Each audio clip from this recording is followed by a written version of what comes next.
Okay, let me start with a question.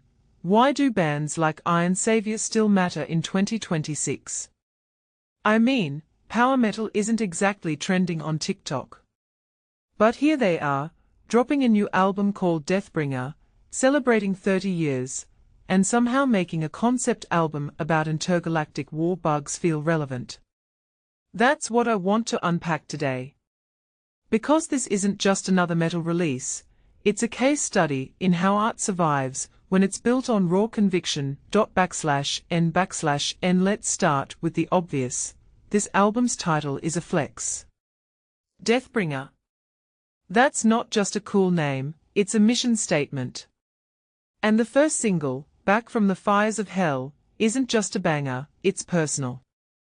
Piet Sielck wrote the lyrics before his cancer diagnosis, and then life decided to make that metaphor literal. What's fascinating here is how art imitates life, then life imitates art. The song becomes this weird time capsule, written as poetry, lived as trauma, and now immortalized in riffs. /n/n. But here's where I think people miss the point. Iron Savior isn't just recycling old themes. Yeah, they are revisiting their Noise Records era with re-recordings, but Deathbringer's concept is pure 2026 anxiety. An immortal insectoid queen harvesting planets. That's not just space opera, it's a metaphor for existential threats we can't see coming. Climate collapse, AI overreach, pandemic fatigue, they are all there if you squint. And that's smart. They are giving metalheads an escape hatch while sneaking in commentary about real-world fires. /n/n. Now, let's talk about Piet Sielck himself. The guy produces everything in his powerhouse studio, writes all the songs, fronts the band, and plays guitar. That's not just control, it's a refusal to compromise. Compare this to bands that rotate members like disposable parts. Iron Savior's consistency is their superpower. And signing with Frontiers Music. That's not just a label deal, it's a homecoming. Sielck calls it reconnecting with longtime friends, which makes me wonder, how many artists today prioritize relationships over short-term gains?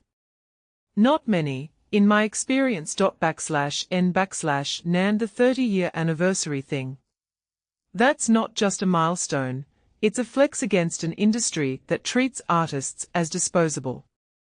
In an era of viral one-hit wonders, a band sticking around to crank out anthems like Climbing Higher or Light in the Dark feels rebellious. But what's their secret? I think it's the balance between evolution and staying true to their DNA. They are not chasing trends, they are refining their craft, album after album. /n/n. Here's a deeper angle. Why do concept albums still work in the streaming age? Spotify's algorithm loves randomness, yet Deathbringer demands you listen front to back. The Shadow's digital hive harvesting life force. That's a plotline that mirrors our own struggles with tech addiction and data exploitation. The band's sci-fi grandeur isn't escapism, it's a mirror. And that's why it resonates. /n/n. Final thought. Can a band stay relevant forever just by being stubbornly authentic? Iron Savior's career suggests yes, but only if you've got the work ethic to back it up. They are not reinventing metal, but they are perfecting their corner of it. So, what's next? Maybe another 30 years. Personally, I'd bet on it. But hey, what do you think? Drop your take in the comments. Do bands like this deserve more credit for flying under the mainstream radar? /n/n. Alright. If you made it this far, smash that like button. Subscribe for more deep dives into metal's hidden stories. And tell me, what band would you want me to dissect next? Until then, remember, metal isn't just music, it's a lifestyle. Stay loud.